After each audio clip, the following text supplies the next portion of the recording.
Hello मेरे प्यारे विद्यार्थियों, कैसे हैं आप लोग? खूब आप सब बढ़िया होंगे बच्चों। मैं भी एकदम बढ़िया हूं दोस्तों। आज हमारे साथ आदित्य जी हैं जिन्होंने बोथ ग्रुप सी इंटरमीडिएट के क्लियर कर लिए हैं और लॉ में इन्हें 70 मार्क्स आए हैं। और जब मैंने इनसे पूछा कि इसमें क्या इन्होंने रेफर किया था तो इन्होंने बताया कि भाई इन्होंने कोई कोचिंग नहीं लिया है, जो हमारे यूट्यूब पर चाणक्य नीति के लेक्चर्स अवेलेबल हैं उससे इन्होंने कॉन्सेप्ट समझे हैं। तो welcome Aditya ji. Thank you sir. First of all congratulation बेटा, आपने दोनों ग्रुप क्लियर कर लिया और फाइनली अब आप सीए फाइनलिस्ट बन गए हैं। Thank you sir. Thank you. तो क्या आपका रैंक वगैरह का कुछ एम था क्या? ऐसा कुछ था क्या जब आप प्लानिंग कर रहे थे सर तो? था, मेरा रैंक का एम था एक्चुअली। अच्छा, लेकिन अब ठीक है, बोथ ग्रुप भी क्लियर हुआ तो ठीक है, निकल तो गया इंटर। हाँ जी सर। वो मतलब टारगेट यही था कि रैंक के लिए तैयारी करेंगे तो वो पास तो हो ही जाएंगे। इसी बिल्कुल है था। ना। बिल्कुल बिल्कुल, और वही करनी चाहिए मुझे तो लगता है। सब कुछ तैयारी तो अच्छे से करनी चाहिए, रिजल्ट तो इतना हमारे कंट्रोल में नहीं है, बट जो चीज हमारे कंट्रोल में वो हमें अच्छे से करनी चाहिए। हाँ तो जी इस सर, बार जो ताकि रिजल्ट आया, यस आदित्य, तो बहुत सारे ऐसे स्टूडेंट्स हैं जो शायद अनसक्सेसफुल हो गए होंगे, या बहुत सारे ऐसे स्टूडेंट हैं जो मई या सितंबर की तैयारी कर रहे होंगे।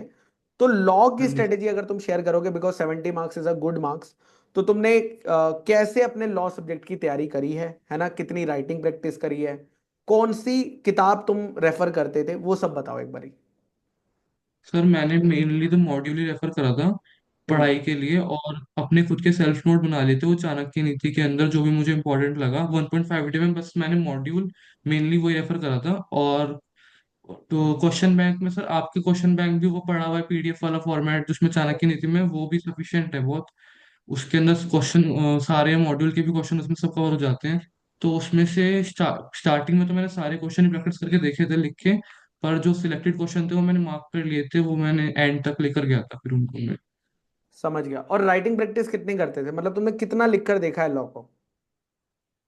सर अराउंड 200 to 300 पेजेस तो मैंने लिख दिए होंगे। क्या बात कर रहे हो? और देखकर लिखते थे या याद करने के बाद क्वेश्चन, सिर्फ क्वेश्चन देखते थे और आंसर खुद सर से लिखते थे? स्टार्टिंग में देख कर लिखे हैं, फिर धीरे धीरे करके जब बिल्कुल कंसेप्ट छप गए दिमाग में तो फिर वो वैसे दिए थे। Got it. ठीक है, मतलब स्टार्टिंग में आप देखकर लिख सकते हैं, फिर धीरे धीरे जब आपको हो जाए। अब एक और हाँ जी। बच्चे का मुझे आता है कि सर हमें लॉ समझ तो जा रहा है, लेकिन लॉ ना सर याद नहीं हो पा रहा है सर। मतलब क्योंकि सिलेबस भी थोड़ा सा फाउंडेशन से तो बहुत ज्यादा हो जाता है सीए इंटर में। तो याद हाँ जी करने के लिए तुमने क्या किया? मतलब लॉ को लर्न कैसे किया? कितना टाइम इन्वेस्ट किया था तुमने लर्निंग पे? सर, लर्निंग के लिए तो यही था कि उसे बार बार करना पड़ा, नहीं तो एक बारी में तो फिर वो बार बार ब्लैंक आउट हो ही रहा था। मैं भी मतलब फर्स्ट डिवीजन के बाद, जब सेकंड ग्रुप के बाद, जब फर्स्ट डिवीजन कंप्लीट हो गई थी दोनों की, उसके बाद में जब मैं भी आया था तो मैं भी ब्लैंक आउट ही हो गया था, सब भूल गया था। लेकिन फिर बार बार करके वो एक ग्रिप आ गई। मतलब मल्टीपल टाइम्स किया। और एक दो चैप्टर और हैं जो बच्चों को लॉ में मुझे लगता है कि डिफिकल्ट जाते हैं उनके लैंग्वेज की वजह से। दैट इज, एक है इंटरप्रिटेशन ऑफ स्टैट्यूट और एक है जनरल। बिकॉज बाकी एक्ट्स और चैप्टर्स एक तरफ जिनकी लैंग्वेज हार्ड तो है बट उतनी नहीं है, बट इन दोनों चैप्टर्स हाँ की जी जो सर। टेक्निकल लैंग्वेज है वो थोड़ी सी ऊपर लेवल पे चली जाती है। तो तुमने इन दोनों चैप्टर्स के लिए क्या किया था? मैंने इनके नोट्स बना लिए थे, लेकिन अल्टीमेटली मेरा भी एक क्वेश्चन था कि मैं कह सकता हूँ कि वो क्वेश्चन मेरा नहीं हो पाया, उसका इंटरप्रिटेशन ऑफ स्टैट्यूट का। वो शायद किसी पर्सन की डेफिनेशन थी, तो वो कहीं ना कहीं उसका प्रॉब्लम तो मेरे को भी हुआ, लेकिन वो है कि उसको ओवरकम यही करके कर सकते हैं कि नोट्स बना लो उसके, नोट्स बना लो। और वो याद ही करनी पड़ेगी अल्टीमेटली, उसका कुछ अल्टीमेटली और याद ही इलाज करनी नहीं पड़ेगी, मतलब कोई ऑप्शन है ही नहीं, उसको तो लर्न तो करके जाना ही है। पड़ेगा। या तो हाँ वो जी। चैप्टर उधर है या वो लर्न करके चले जाओ और जाके, क्योंकि मोस्टली इजी क्वेश्चन से आते हैं, क्वेश्चन इतने डिफिकल्ट नहीं आते हैं उस चैप्टर से। बस ये है कि वो याद रह पाए तो हम लैंग्वेज। लिख पाए।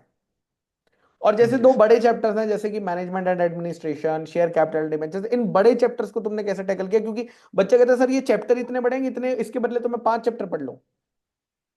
सर इसके लिए जैसे कि उसके अंदर एक वो है सेक्शन सेक्शन 89 या 90, वो सिग्निफिकेंट बेनिफिशियल ओनर, वो मैंने देखा है, वो 4 या 5 पेज का सेक्शन है।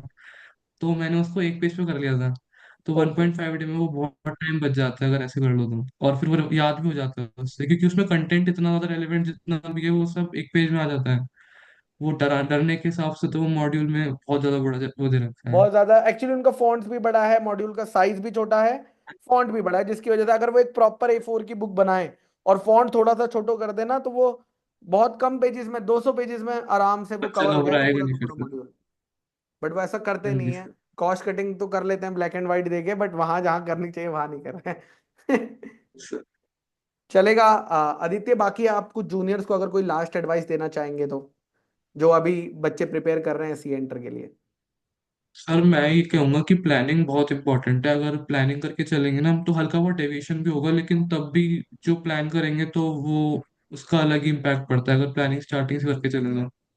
तो प्लानिंग्स तो यार फेल हो जाती थी, तो जब फेल हो जाती थी तो तुम दोबारा प्लानर बनाते थे, क्या करते थे? मान लो मैंने 5 दिन का प्लानर बनाया, अब वो 5 दिन का हो नहीं पाया, मतलब कुछ परसेंट, 80% हो गया, 20% रह गया।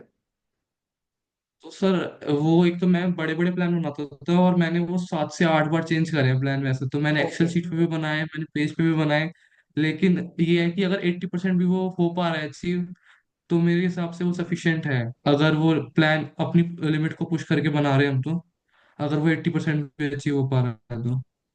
तो बच्चों देख लो, मतलब प्लानर्स ऐसे नहीं है कि 100% फॉलो हो, वो कह रहा है कि प्लानर बना लो, जितना ज्यादा स्टिक कर सकते हो उतना स्टिक कर लो, थोड़ा बहुत डेविएशन आ गया कोई बात नहीं, दोबारा प्लानर बना लेना, और जो रह गया था उसको नए वाले प्लानर में ऐड कर लेना। इसी तरीके से चलेगी, बिकॉज हमारी लाइफ 100% हमारे प्लान के हिसाब से नहीं चल सकती है कभी भी, बिकॉज बहुत सारे वेरिएबल फैक्टर्स दोस्तों होते हैं।